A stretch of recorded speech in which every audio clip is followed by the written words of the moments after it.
Jésus a exercé donc son ministère pendant 3 années. Et la foule aimait suivre Jésus, parce que Jésus avait vraiment des paroles d'encouragement et des paroles de vérité. Il y avait même des gens de mauvaise vie, des prostituées, qui suivaient Jésus. Parce qu'ils voulaient entendre vraiment qu'est-ce qu'était cette renommée. Alors, les pharisiens, les religieux, ont essayé de dire des mauvaises choses pour casser cette réputation de Jésus. Et voilà ce que Jésus va enseigner. Il va enseigner 3 paraboles dans Luc chapitre 15. 3 paraboles. La parabole de la brebis égarée, la parabole de la drachme perdue et la parabole du fils prodigue. J'aimerais que nous puissions prendre... Voilà, c'est bon. J'aimerais que nous puissions prendre la parabole du fils prodigue. Cette histoire, c'est le fils qui a quitté la maison du Père, qui s'est séparé de la présence de Dieu. Nous allons lire ensemble dans Luc chapitre 15, du verset 11 au verset 24. J'aurai l'occasion de vous donner 2 autres messages qui suivront, 2 autres prédications, où je vous parlerai de l'attitude du Père et l'attitude du Fils qui n'est pas perdu. Mais pour ce soir, j'aimerais vous parler vraiment du Fils prodigue. Lisons ensemble dans Luc chapitre 15, du verset 11 à 24. Il dit encore, un homme avait 2 fils. Le plus jeune dit à son père, « Mon père, donne-moi la part de bien qui doit me revenir. » Et le père leur partagea son bien. Peu de jours après, le plus jeune fils, ayant tout ramassé, partit pour un pays éloigné où il dissipa son bien en vivant dans la débauche. Lorsqu'il eut tout dépensé, une grande famine survint dans ce pays et il commença à se trouver dans le besoin. Il alla se mettre au service d'un des habitants du pays qui l'envoya dans ses champs garder les pourceaux. Il aurait bien voulu se rassasier des carouges que mangeaient les pourceaux, mais personne ne lui en donnait. Étant rentré en lui-même, il dit « Combien de mercenaires chez mon père ont du pain en abondance, et moi je meurs de faim. Je me lèverai, j'irai vers mon père, et je lui dirai « Mon père, j'ai péché contre le ciel et contre toi. Je ne suis plus digne d'être appelé ton fils. Traite-moi comme l'un de tes mercenaires. » Il se leva et alla vers son père. Comme il était encore loin, son père le vit et fut ému de compassion. Il courut se jeter à son cou et le baisa. Le fils lui dit « Mon père, j'ai péché contre le ciel et contre toi, je ne suis plus digne d'être appelé ton fils. » Mais le père dit à ses serviteurs « Apportez la plus belle robe et l'en revêtez. Mettez-lui un anneau au doigt et des souliers aux pieds. Amenez le veau gras et tuez-le. Mangeons et réjouissons-nous, car mon fils que voici était mort et il est revenu à la vie. Il était perdu et il est retrouvé. » Et ils commencèrent à se réjouir. Amen. Amen. Nous avons donc ici l'histoire d'une famille. Un père qui a 2 fils, un qui va partir, qui va quitter la maison, et l'autre qui va rester. C'est ici la représentation entre Israël et les nations. Israël est l'aînée, qui est restée dans la maison du Père. Elle a gardé la Torah, alors que les nations, elles, ont quitté la bergerie. Mais je ne vais pas rentrer trop dans ces détails, je laisse cela aux enseignants. J'aimerais vraiment que la parabole du Fils prodigue ce soir nous parle à chacun d'entre nous. Voilà donc le plus jeune qui vient réclamer son dû. Il vient réclamer son héritage. C'est assez osé quand même. Le père est toujours en vie et il va voir le père et lui dit « Allez, donne-moi mon héritage ». Et le père lui donne. Il donne sa part au plus jeune comme à l'aîné. Et voilà que donc le plus jeune a décidé de quitter la maison. On peut se poser cette question. Comment est-ce possible qu'un chrétien, quelqu'un qui vient dans l'église depuis longtemps, qui a reçu un don spirituel et qui quitte l'église, qui quitte la maison du Père, puisse continuer d'exercer ce don spirituel. Comment cela est possible? Parce que Dieu ne se repent pas de ses dons. Parce que quand Dieu donne, il donne toujours. Peut-être tu as reçu le don, un talent, un don spirituel pour prophétiser, pour chanter. Ce que Dieu t'a donné, l'onction que tu as reçue, Dieu te l'a donné. Et il te le donne pour toujours. C'est l'amour de Dieu.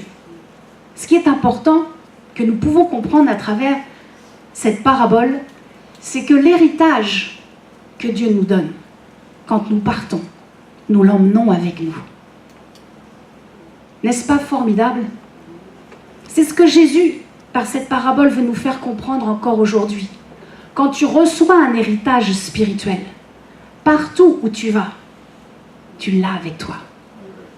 Dieu te l'a donné, il est avec toi. Prenons l'exemple concret. Quelqu'un vient à l'église, il se convertit, il donne sa vie à Jésus. Pasteur prie, les anciens sont là alentour, et il reçoit une bénédiction. Prenons une bénédiction financière. Voilà que sa vie est élevée, voilà qu'il gagne bien l'argent, il est content, il est prospère. Et un jour, il quitte l'église et il repart dans le monde. Mais la bénédiction financière a été donnée. Même quand il repart et qu'il quitte, la bénédiction va le suivre. Et il sera béni à l'extérieur. Dans le monde, il sera béni. Mais à un moment donné, parce que le diable est là, il regarde, il guette, et à un moment donné, il reprend tout. Dieu donne des richesses, mais le diable est là et il guette. Il guette. Et si nous sortons de la maison du Père, si nous sortons de l'église, c'est à ce moment-là que le diable vient et qu'il rôde comme un voleur et il va piller les richesses. C'est ce qui est arrivé. Et c'est ce qui arrive si nous sortons de la grâce, si nous sortons de l'église. Car ici, l'église, c'est bien l'image de la maison du Père. Si nous quittons l'église, même si nous avons été bénis dans l'église, nous allons repartir avec nos bénédictions. Mais le diable viendra, et il guettera, et le moment favorable, il reprendra tout ce que vous avez eu dans la maison du Père. N'est-ce point ce qui est arrivé au fils prodigue? Il a pris son héritage, il est parti, il a tout perdu. Il est même arrivé à un point qu'il était avec les cochons. Je ne sais pas si vous avez déjà été dans une porcherie, ça sent pas bon. Il a été dans les cochons, et même avec les cochons, il n'avait rien à manger. Il n'avait plus rien. Alors si vous ne venez plus à l'église, sachez que vous n'êtes plus sous la protection de Dieu. Si peut-être vous venez juste de temps en temps, vous vous dites, allez, un dimanche par mois, c'est bien. Ou peut-être même, vous n'êtes pas membre d'une église locale. Peut-être vous ne êtes pas lié. Vous savez, il y a un registre, et on met notre nom et on signe. Et là, on reste accroché à l'église. Et on se dit, je veux œuvrer dans cette église. Peut-être simplement, vous ne désirez pas faire partie d'une église. Alors posez-vous peut-être la question, est-ce que vraiment je suis dans la maison du Père?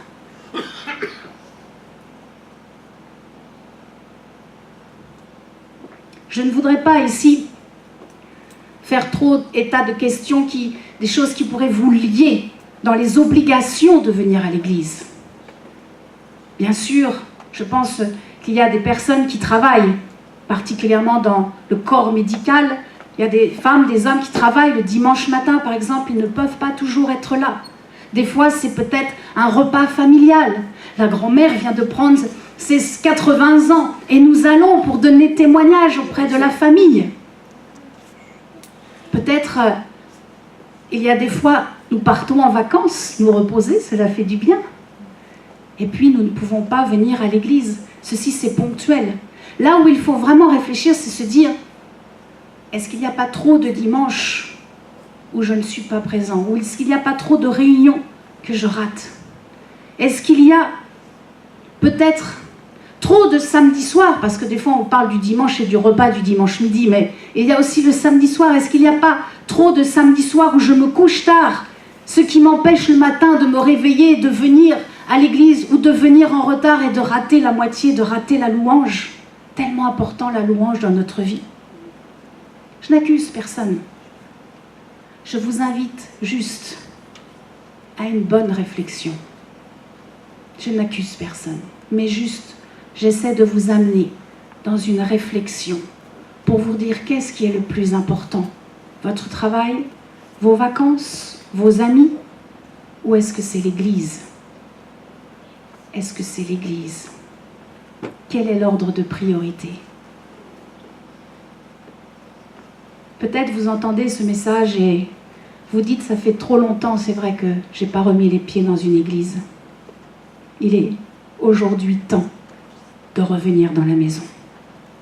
La parabole ici du fils prodigue nous parle exclusivement d'un enfant qui a fait marche arrière. Vous savez, lorsqu'on apprend à conduire, on passe la marche arrière, on rétrograde, on recule. C'est la même chose. Et on appelle ces personnes-là des rétrogrades. Nous pouvons prendre à un moment donné de notre vie le chemin de faire ça, de dire voilà, je ne vais plus à l'église, je fais marche arrière, je suis en train de rétrograder. Mais peut-être vous êtes déjà un peu sur ce chemin et à moitié du chemin vous dites ah non, c'est mieux, je fais demi-tour et je rentre. Ici la parabole du fils prodigue nous montre l'extrémité du chemin perdu. Quand le fils a été jusqu'à un point de tout dilapider, de tout perdre, c'est vraiment ce que nous risquons d'avoir si nous quittons l'Église. Mais ce n'est pas forcément ce qui va arriver. Certains s'arrêtent à mi-chemin et reviennent. Alléluia. Alors, si c'est votre cas, peut-être c'est votre cas ce soir, écoutez bien ce qui suit. Ou peut-être vous connaissez des personnes qui sont rétrogrades. En préparant ce message, je vous assure, le Saint-Esprit m'a saisi. Je connais une personne qui a vraiment donné sa vie au Seigneur et qui est repartie dans le monde. Mais le Saint-Esprit m'a rappelé une prophétie et je suis sûre que cette personne sera sauvée. C'est pour cela que nous devons essayer de comprendre ces 3 étapes que Jésus a données dans la parabole du fils prodigue. La première étape, c'est que la personne qui va quitter l'église, la maison du Père, va se trouver dans un état de déchéance. C'est la conséquence de sa désobéissance. Elle va se retrouver dans un état de déchéance. Peut-être pas, nous l'avons compris, jusqu'à l'extrême du fils prodigue. Mais elle va se retrouver de toute façon dans un état qui ne sera pas bon, où il n'y aura pas de bonheur. Et puis ensuite, la deuxième étape, c'est la prise de conscience de son état. C'est la part que le Saint-Esprit va faire. Seul le Saint-Esprit peut faire cela. Il va réveiller la conscience de la personne. Et la personne va se dire, mais qu'est-ce que j'ai fait? Mais où est-ce que je mis les pieds? Pourquoi je ne peux plus goûter, Père, à ta présence? Il faut que je revienne à l'église. Et puis, la troisième étape, parce que le Saint-Esprit ne fait pas tout. Le Saint-Esprit ne fait pas tout. La troisième étape, c'est notre part. C'est la part de l'homme. La troisième étape, c'est la repentance. C'est la décision que le fils prodigue a prise. Il a pris une décision, il doit faire quelque chose. C'est sa part. Vous savez, dans notre vie, nous aurons toujours des décisions à prendre. Et nous avons le livre qui va nous aider, la Bible. La Bible est un livre de décision. Alors écoutez bien ce que je vais vous dire. Gardez-le précieusement, écrivez-le peut-être d'un petit post-it, vous gardez dans votre Bible. Mais votre décision conditionnera votre destinée. Chaque décision que vous allez prendre va conditionner votre destinée. Je le redis une fois. la décision que tu vas prendre demain va conditionner ta destinée. Nous devons prendre les bonnes décisions. Amen. Et c'est avec la parole de Dieu que nous pouvons prendre les bonnes décisions. Alléluia. J'ai déjà entendu des personnes qui étaient chrétiennes et qui sont reparties dans le monde et qui m'ont dit « Mais tu sais, Florence, dans le monde, il y a plus d'accueil que dans l'église. » J'ai dit « C'est faux. C'est un énorme mensonge du diable. Qu'est-ce que tu veux que le monde t'apporte ? Quand tu souffres de la solitude et que tu vas t'évaporer la tête à sortir et à sortir, quand tu rentres et que tu te couches le soir sur ton oreiller, tu restes seul. Quand tu prends la bouteille parce que tu te dis « je vais boire un petit coup, ça va me faire du bien, ça va me libérer, je vais penser à autre chose ». Mais quand les effets de l'alcool, de la drogue ou d'autres choses sont passés, les problèmes restent toujours là. Voilà ce que le monde offre. Il n'a pas de solution. Le monde ne peut pas nous rassasier. Impossible que le monde vous rassasie. Les biens matériels, on peut avoir la plus belle voiture, la plus belle maison, le plus gros diamant pour nous les femmes, mais tout cela ne rassasie pas. Gardez ça dans votre cœur, gardez ce que je vais vous dire. Il n'y a qu'une seule chose qui rassasie. C'est que votre conscience soit en paix avec Dieu. C'est quand nous sommes en paix avec Dieu que la vérité de la parole va nous rassasier. C'est pour cela que le Fils est revenu. Il a pris conscience que là où il était, c'est impossible. Impossible que les gens du monde, là où il avait dissipé tout son héritage, lui donnent quelque chose de bien. Et il s'est rappelé. Le Saint-Esprit a œuvré dans son esprit et lui a rappelé que dans la maison du Père, oh, si vous connaissez quelqu'un qui s'est éloigné de la maison du Père, priez, dites Saint-Esprit, s'il te plaît, œuvre, réveille-le, qu'il prenne conscience et qu'il rentre à la maison. Amen. Parce qu'on est tellement bien dans la maison de Dieu.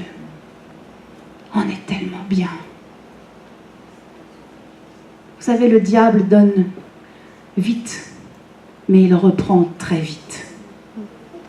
Jésus a dit dans Jean 14, 27, « Je ne vous donne pas comme le monde donne. » Jésus a dit, « Je ne vous donne pas comme le monde donne. » Le monde donne quelque chose qui ne rassasie pas. Le monde ne peut pas donner cette paix. Jésus a dit, « Je vous donne ma paix. Je vous laisse ma paix. Je vous donne ma paix. Je vous laisse ma paix. Je ne donne pas comme le monde donne. »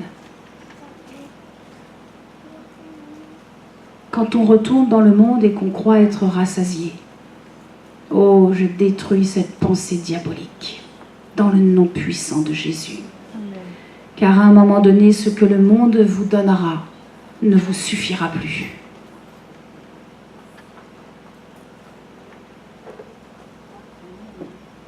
Le fils prodigue, au verset 20, se leva. J'aime ce verset court.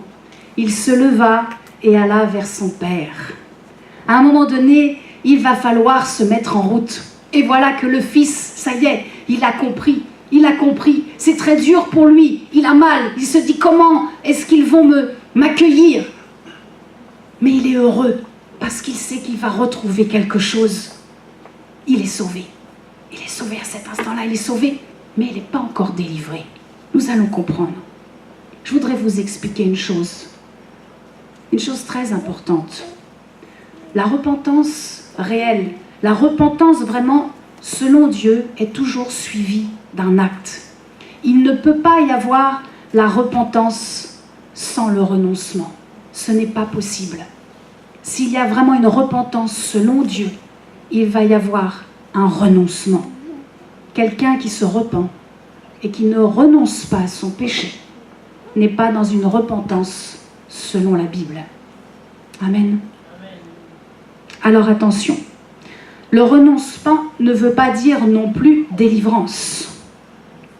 C'est le renoncement qui va mener vers la délivrance. Et la délivrance va venir dans la marche avec Dieu, dans la sanctification. C'est ce qui s'est passé. Au verset 20, on voit que c'est l'acte de retour. Il se tourne de l'endroit où il était, il se détourne du monde et il va vers le Père. Au verset 21, il va en donnant des paroles de repentance. Il va accompagner son geste de parole. Il va dire pardon au Père. Il va parler au Père. Il est vraiment dans une attitude de honte, mais il veut tellement revenir au Père. Mais sa délivrance, elle n'est qu'après, au verset 22. Sa délivrance vient après. Il a des vieux manteaux. Imaginez, il était avec les cochons. Il devait sentir mauvais. Les vêtements devaient être déchirés. Les souliers usés. Je ne sais combien de kilomètres de distance il a fait pour partir d'où il était, pour revenir dans la maison du Père. Et qu'est-ce que le Père a fait? Il a ôté les vieux vêtements. Et il a mis la robe blanche. Il a mis l'anneau. Il a mis les souliers. Et en plus, il a tué, pas n'importe lequel, le veau qui était bien gras, celui qui va pouvoir nourrir, celui qui va pouvoir réjouir chaque personne de la maison. Alors, si tu es dans cette situation, que tu as quitté la maison de Dieu et que tu veux vraiment revenir dans la maison du Père, je t'invite vraiment à te lever. Je t'invite vraiment à te lever à ta place afin que je puisse prier pour toi. Peut-être c'est quelqu'un qui entend ce message et tu te dis ça fait trop longtemps, j'ai tellement peur de revenir dans la maison du Père, j'ai peur d'être jugé. Ça sera un autre message. Mais si vraiment tu entends ce message ce soir, cette prédication, vraiment mets la main sur ton cœur et reviens à la vie. Réconcilie-toi avec Dieu. Ou peut-être vous êtes là aujourd'hui et vous connaissez des personnes qui étaient dans l'église et qui sont reparties dans le monde. Eh bien, je vous invite à vous lever. Nous allons prier ensemble pour ces personnes. Peut-être c'est un enfant, peut-être c'est un ami, peut-être c'est un frère, une sœur, quelqu'un de ta famille, peut-être c'est un voisin. Vraiment, je vous invite à vous lever et nous allons prier ensemble pour ces personnes.